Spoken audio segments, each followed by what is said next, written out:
The 40k universe is an incredibly dark place that is filled with some horrifying characters and stories.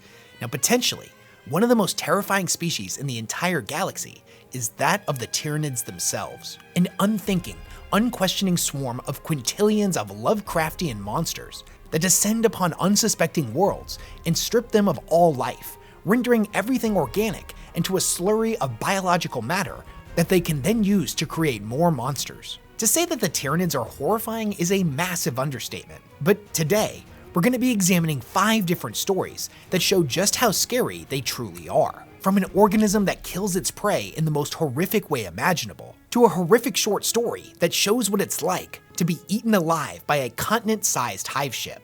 And speaking of eating, this video sponsor knows a thing or two about good food, so a quick shout out to them, and then we're going to dive headfirst into the grimdark.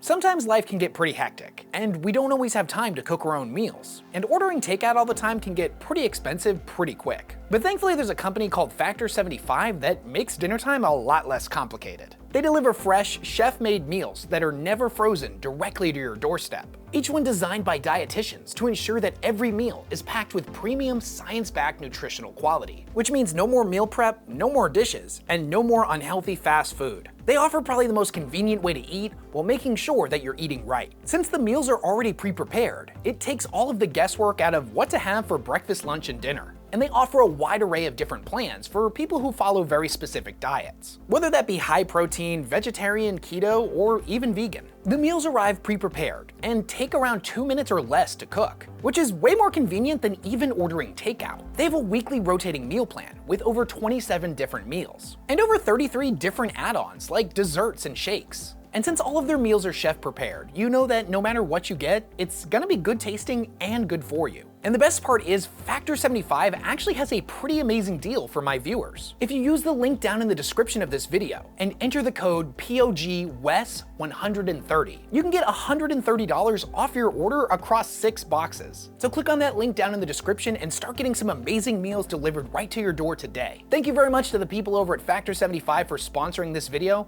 and with that out of the way, let's get into the grimdark. The terror of the Malanthrope. So to kick this video off, we're going to start with something that isn't exactly a story. It's more a specific Tyranid organism, one whose description is absolutely chilling.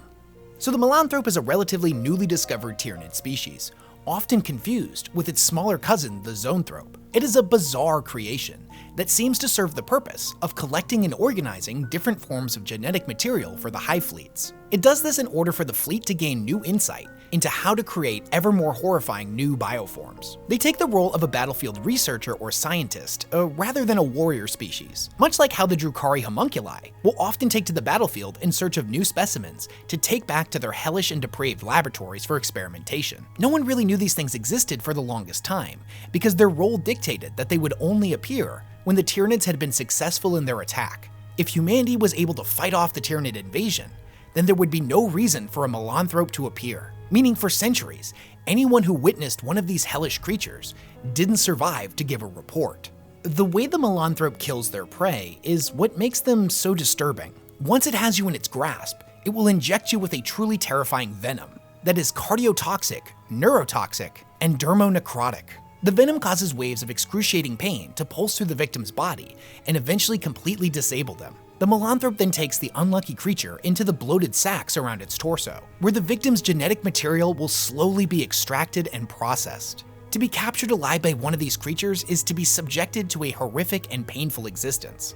And worst of all, not be allowed to die, as it slowly digests you and tears you apart molecule by molecule, atom by atom, every individual piece of you being absorbed and cataloged. You can think of the Malanthrope as a living organic jail cell that's also part torture chamber and research lab. At any given time, it can have dozens of different victims inside the mini sacs covering its body, each one slowly being absorbed. The worst part about being captured by one of these things is to know that you will face untold agonies without even the hope of death to give you comfort, as to have been captured by a Malanthrope means that there are no defenders left alive that could possibly free you from its clutches. The unknown prisoner of the Xenos Bestiarium. Within the infamous Xenos Bestiarium of the Death Watch are held captive aliens that have been kept under lock and key in order to be better studied. These prisoners are relentlessly subjected to invasive tests by the members of its apothecaria, whether that be through dissection and examination, to learn the anatomical secrets of how to better destroy members of their species in the future, or to be released into the hunting grounds for the Death Watch to hone their skills against. This is a dark and secretive place, where any secrets an alien may possess will be extracted from it by force. Over the years, the bestiarium has housed hundreds of thousands of different aliens, and each and every one of them has been categorized by different threat levels, spanning from infrared to ultraviolet. The bestiarium is home to an unparalleled level of knowledge, and thus, inquisitors are known to frequent here in order to gain valuable insight into their own investigations. Amongst the various holding cells within the bestiarium, one of them seemingly remains empty, but has been placed at threat level ultraviolet, indicating that whatever is inside is considered by the Death Watch to be one of the most dangerous threats in the galaxy. It is kept in Zone Violet, which is maximum security taken to a whole new level. A breach of this area would be absolutely catastrophic, and the nightmarish monsters that can be found here can never be allowed to escape. Whatever this thing is, it was captured on the sometimes described as haunted world of Jove's Descent in 814 M41. A Death Watch kill team had gone to the planet to investigate numerous suspicious disappearances. They set up a stasis trap in an area they believed was the logical hunting ground of whatever was responsible for the disappearances. Several days later, they returned to find that the trap had been sprung, and it registered that something was in fact inside of it. However, upon investigation, the Death Watch kill team could detect no creature inside of the stasis field. Puzzled, they sought to determine if there was a malfunction with the trap's machine spirit, but everything seemed to be fully operational. The kill team transferred it unopened to the Xenos Bestiarium for further study. Even upon expert examination, whatever was inside was completely invisible and unable to be detected by even the most sensitive equipment that the Death Watch had. Just to be safe, the trap itself was sealed inside one of the cells and placed under maximum security. It was then that the trap was intentionally allowed to fail in order to bait the creature out. This, however, proved to be unsuccessful, as whatever was inside was exceptionally cunning and intelligent. They theorized that it was most likely a member of the Tyranid species, based upon the planet's location in space, and that it was likely a form of lictor or gene stealer, which had absolutely perfect camouflaging abilities, chameleonic powers that are believed to be psychic in nature. Whatever this thing was, it was somehow able to prevent the human mind from registering its presence when viewed directly, or through even the most fine-tuned augers and sensors that the Imperium possessed. They theorized that it was also possible that whatever was inside had evolved to be able to literally phase in and out of existence, which, if true, would give the creature the ability to walk unhindered through solid walls, meaning that the trap itself, and even its holding cell, would be viewed as a childish and primitive construct to this entity, that it remained inside of its cell simply for its own amusement. Paranoia on what this thing was, or if there even was anything inside the trap at all, had grown more fevered over the years. Many members of the Death Watch have volunteered to sacrifice themselves, willingly entering the chamber unarmed to bait the creature into attacking them. But as of today, the Chamber of Vigilance is still weighing its options on what to do. The Doom of Malantai. The creature known as the Doom of Malantai was a uniquely adapted Tyranid zoanthrope that managed to bring down an entire craft world, mostly single-handedly. And the way it did this is not only terrifying, but has enormous implications on the future of the Tyranid species. So first, a little backstory on the craft world of Malantai itself.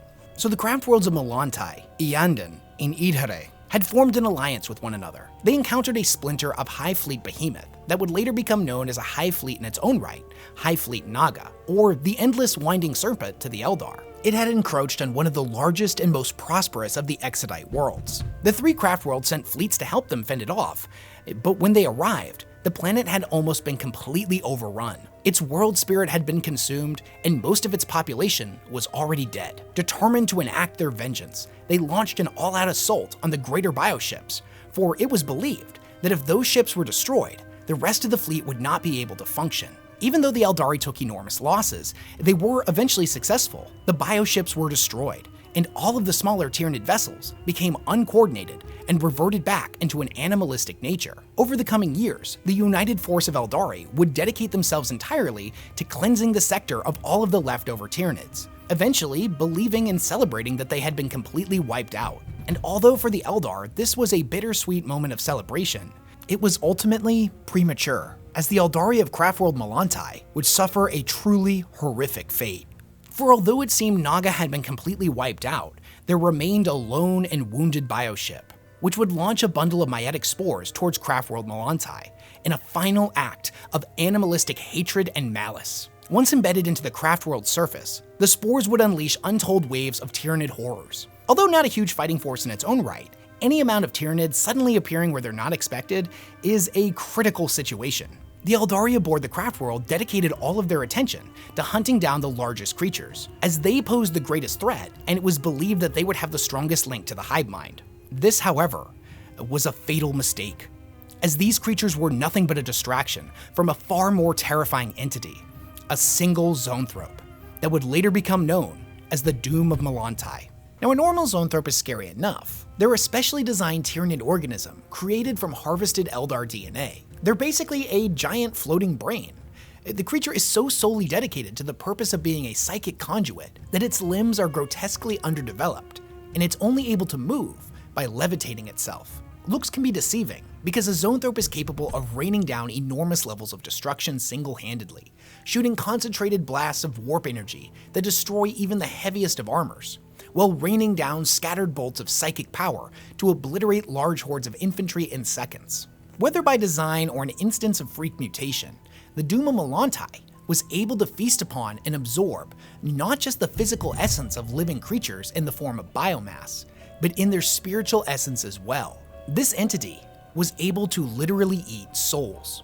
The creature made its way to the heart of the craftworld, its infinity circuit, which, if you're unfamiliar with, is like a massive repository of Eldar souls. When the Eldar are killed in battle, if they are wearing a soul stone, the stone is able to absorb their psychic imprint, thus preventing it from going screaming into the warp, where it would inevitably be devoured by Slaanesh. If their allies are able to get the stone back to the ship and plug it into the infinity circuit, then the spirit will be able to roam freely through the wraithbone structure of the craftworld. The collective spirits of the Eldari dead act like a massive reservoir of psychic energy, but also as a guiding force for the living, as the group consciousness of ancient Eldari can offer wisdom and guidance to their kin. This is one of the main reasons why the Eldar fight so fiercely to defend their craftworlds, because if one of them ends up getting destroyed, it's not just them losing their home, but all of the souls of their ancestors as well. Drawn like a moth to flame, the Doom of Malantai infiltrated the Infinity Circuit and gorged itself on the Eldar souls, feasting like a hungry scavenger that's come across an unprotected nest to plunder. It ate and grew more and more powerful with every ancient soul it devoured. In a mocking twist of fate, those who had been saved from being devoured by Slaanesh were now being consumed by an equally voracious predator. By the time the creature had been discovered, it was far too late, as Malantai's imminent death had been made manifest. It was said that the Doom of Malantai was nearly invincible. It was able to snap the Eldari Wraith constructs in half with but a thought, and send out waves of crippling destructive energy that tore the ship's wraithbone structure apart. It rained down cataclysmic bolts of stolen psychic power and pulped entire armies of Eldar warriors in seconds. With the exception of a few survivors who managed to escape, everything else was destroyed and consumed by the creature. The Eldar souls ripped from their body while they were still alive. No one knows what happened to this creature, as after the craftworld had been killed, it seemingly disappeared, and it very well may still be out there. Or possibly, it could have been reconsumed by the Hivemind, its ridiculous abilities becoming part of its greater consciousness. Staring into the eyes of the Hivemind. The battle known as the Devastation of Baal was when High Fleet Leviathan had made its way all the way to the homeworld of the Blood Angels, in one of the most devastating invasions the planet had ever seen. This is all detailed in the appropriately named novel Devastation of Baal, so I definitely recommend checking that out if you're a fan of Blood Angels or Tyranids. The novel itself isn't necessarily scary. It's a good old-fashioned Space Marine war story, but there was one scene in particular that I found uniquely unnerving. During the invasion, the Blood Angels are attempting to set a trap for the Tyranids. They have constructed a moat around a fortified position and have filled it with what they refer to as thirst water. Thirst water looks like ordinary water, but it hides a much more terrifying property. For you see, it isn't water at all. In fact, it's alive, composed of quintillions of individual organisms. The thirst water lures in its prey with promises of offering refreshment, and as soon as the victim touches it, it begins to consume them, immediately sucking out all of the moisture of the creature, killing it in a pretty horrific manner. The nature of thirst water is still unknown, whether it was native to Baal Secundus, an ancient weapon of the Dark Age of technology, or a Xenos creation that had gotten loose, Whatever the case, the Blood Angels had gathered all of it that they could find, and were keeping it secure on Baal. The Thirstwater's exact nature made it difficult to study, but it was obvious that it was one of the system's most deadly substances. If the Thirstwater had managed to escape, it would seep into the sands of Baal, separating into infinite organisms that would spread across the planet and wreak untold devastation. The idea of using it as a weapon was unthinkable. But this was Baal's darkest hour. The battle that was taking place around the sanctuary was of an unconceivable scale. Trillions of Tyranids rampaged across Baal's surface, while uncountable spores descended from the upper atmosphere, delivering ever more deadly payloads of Tyranid monstrosities. Pieces of ships and massive chunks of flesh fell from the sky, remnants of the void battle taking place above them. Hordes of unorganized Gaunts rampaged towards the structure, while the Space Marines and the human defenders of Baal fired wave upon wave of shots into them, tearing them apart. They couldn't allow the lesser probing Tyranids to reach the moat. It would ruin the element of surprise, and thus the advantage that the Thirstwater would provide them. As more and more of the larger Tyranids showed up, the unorganized frenzy of the Gaunts slowly got more and more disciplined, as the Hivemind's influence grew stronger and stronger. Instead of a random pattern of attacks, the swarm grew larger and more sentient, its tendrils reaching out and probing for weakness. Their numbers formed into solid ranks in their tens of thousands, moving as one towards the perimeter, marching over the destroyed bodies of the other Tyranids. Eventually, the Tyranid numbers reached a critical mass, and the Blood Angels gave the order for everyone to fall back into the sanctuary. The moment was at hand for the Thirstwater trap to be sprung, a wall of Tyranids so thick that it was impossible to tell where one creature ended and another began, pressed up inches from the moat. But they didn't pursue. Something was wrong. The chaplain pressed forward, standing in defiance of the Tyranid horde, and shouted at them, "Xenos, I am Ordomale, Paternus Sanguinus of the Blood Angels, second only to beloved Astaroth the Grim. Fight me. By the blood, come to my Crozius and accept my blessing." The Tyranids were only about 300 feet away and were separated by the moat. They stood motionless and unblinking. Beneath their feet was a collecting pool of Tyranid blood that was inching closer and closer to the Thirstwater. Among the sea of infinite Gaunts, one stood aside, looking down, watching the blood with suspicious curiosity. It then looked up directly into the face of the chaplain, their eyes meeting. He had stared into the cold black eyes of thousands of these creatures before, but none of them met his gaze quite like this one. Something was deeply wrong with this Gaunt. There was something attached to this creature, something truly ancient, as intelligent as it was cruel. The chaplain was staring directly into the eyes of the Hivemind itself, an ancient alien god of impossible intelligence and infinite cruelty. A being that could control infinite swarms of Tyranids across infinite battlefields had chosen to stare out of the eyes of this single Gaunt. The impossible weight of its presence pressed on the chaplain's psyche and made him reel. If he had been a lesser man, staring into the eyes of a god like this would have driven him instantly insane. But the chaplain was no lesser man. He was a space marine, and he knew no fear. He raised his bolt pistol and fired a single shot, causing the Gaunt's head to detonate. The death of the Gaunt was the pebble taken from the dam that causes it to collapse.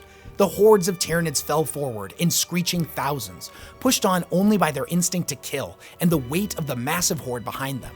They plunged into the water, dying, shrieking in their thousands, their chitinous skeletons surfacing momentarily as a bleached bone reef before sinking back down. The moat nearly filled with Tyranids, but in the end, the Blood Angels managed to survive, as the majority of the Tyranids were killed, while many of the larger beasts ended up falling back. The battle had been won, but the war for Baal was long from over. So this moment, where a space marine stared into the face of a god, this ancient alien creature, looking at him with nothing more than idle curiosity, an insect, a specimen that, compared to itself, was utterly pathetic and insignificant. Now, maybe I'm reading too much into this moment, but to me this represented that true alien Lovecraftian horror that encapsulates the Tyranids so beautifully, that this universe is brutal, alien, and ultimately unforgiving. That there are impossible intelligences out there, obscured by the void of space, entities so utterly alien that they are completely unrecognizable and incomprehensible to mortal minds. Truly ancient beings of impossible power and eldritch horror that see us as nothing more than an oddity to be consumed. That the true nature of the Tyranids and the Hivemind is so utterly alien and inconceivable that there is no way to relate or even begin to process them. that the great empire of humanity, our thousands upon thousands of years of innovation, history, culture, and conquest, our remarkable feats of technological advancement, and the countless strides we have made to taming an uncaring universe, our individual unique stories, as well as the greater epic that is the journey of the human race as a whole, is nothing more than food for the swarm. In the eyes of that gaunt, the Space Marine saw something terrifying. Not anger, wrath, or even murderous intent, as those are human emotions. In the wake of untold devastation across infinite battlefields, this creature, who had killed and consumed untold trillions, in its eyes, the chaplain saw only uncaring indifference. The unknown, the utter inability to comprehend something like this, is what makes the Tyranids so terrifying to me. Eaten alive by a Hiveship. To close this video out, I want to share with you a passage from the novel The Last Hunt by Robbie McNevin. Robbie managed to capture something that we don't often get to see in the 40k universe: true, unrelenting horror. The Tyranids are absolutely horrifying, but unfortunately, it's often made difficult to truly appreciate that, as these stories are normally told from the perspective of superhuman warriors, clad in power armor. Even when it's told from the perspective of a guardsman, they're normally highly trained men and women, at the very least equipped with military-grade weaponry. This particular passage has none of that, and shows just how horrific the Tyranids truly are. The story depicts what it's like to be eaten alive by a Tyranid Hiveship. Now, I don't normally do this in my videos, but I am gonna offer a bit of a warning here. This story is kind of disturbing, and kind of messed me up for like a whole day after I read it. I'm gonna read the passage in its original writing, but I have omitted some of the more graphic depictions. And with that out of the way, let's get into the grimdark. The Vanguard Xenos bioships had passed by. JUF D-19 Rimward was now at the heart of their fleet, and compared to the organic drones that had quested around the main swarm, the true organisms of the Hive fleet were behemoths. Davrick's mind struggled to comprehend what he was seeing, as he took in sheets of pockmarked chitin the size of small continents, and toothed orifices the size of cities. The thick clusters of tendrils along its flank and underbelly writhed in the solar winds, while its maw was encompassed by two great, wicked, beak-like bone plates that looked as though they could have sheared an Imperial capital ship in half. And the worst thing about this nightmarish Leviathan was that it was coming straight towards the auger station. "Oh God, Emperor," Ankam stammered over and over. Corday was quietly sobbing, his head in his hands. Serene just stared, the image on the view screen reflected in her wide, dark eyes. Only Crassus turned away from the display. He walked over to the worn leather of his command chair, paused, tugged his dark blue Sensorium Master's uniform straight, and sat down. His expression was unreadable, jaw locked, though in the harsh emergency lumens, he looked more haggard than ever. "Crew members," he said, his words cutting through Ankam and Corday's despair. "In the past decades of service, it shames me to admit that I have not said this enough. Regardless if there was ever a time, a throne knows it's now. It has been an honor to man this station with all of you." "And with you, Chief," Davrick said. He was the only one to respond. His own words felt distant, disconnected, as though he was speaking to himself from somewhere far away. His mind was sluggish, unresponsive, his breathing felt labored. A strange, detached part of his mind supposed that he was probably having a panic attack. Crassus had no more orders to give. He simply sat, watching the view screen. Davrick reached out towards his little pic capture of Amelia and Drury, his wife and son, tacked to the side of his monitor. He would see them again. Someday. He was sure of it. A fresh surge of stuttered oaths from Ankam distracted him before he could pull the pict off the side of the display. The Tyranid bioship had filled the view screens. Even as the stunned crew watched, the monstrosity's great hooked chitinous beak split apart. The maw yawned wide, impossibly wide, wide enough, Davrick was sure, to swallow one of Darkin's moons. Its shadow fell across the auger station, blotting out the lights of the stars. The structure around them seemed to shudder, as though its terror matched that of its crew. The view screen now showed nothing but static-washed darkness. The bioship had swallowed them whole. Corday had slumped on the deck, shaking and weeping uncontrollably. Crassus was looking down into his lap, knuckles white, where he gripped the arms of his chair. Ankam had finally stopped gibbering. "Serene," he managed to say, looking over at the auger analyst. "Serene, there's something I need to tell you." She continued to stare at the now blank view screen. A sudden impact threw all of them. Davrick found himself spiraling across the deck, almost on top of Corday. The station shook violently, tremors dislodging rune banks and audio systems. The alarms triggered again across the cramped station. Crassus, who alone had managed to stay in his seat, deactivated them without comment. The view screen had gone offline completely, showing nothing but gray static. They're going to board us, Ancom stammered, as they picked themselves up. Any response was lost in another jarring impact. The station's frame shrieked in protest at the stresses put upon it. With their system scrambled and broken, it was impossible to tell exactly where they were, or what was happening outside. The station seemed to settle slightly, the sounds of tortured metal reduced to a low creak. They all scanned the ceiling, looking for any sign of a breach. "Do you hear that?" Serene said. It was the first time she'd spoken since seeing the bioship. They all listened, breath held, straining to hear over the groan of adamantium and Corday's muted sobs.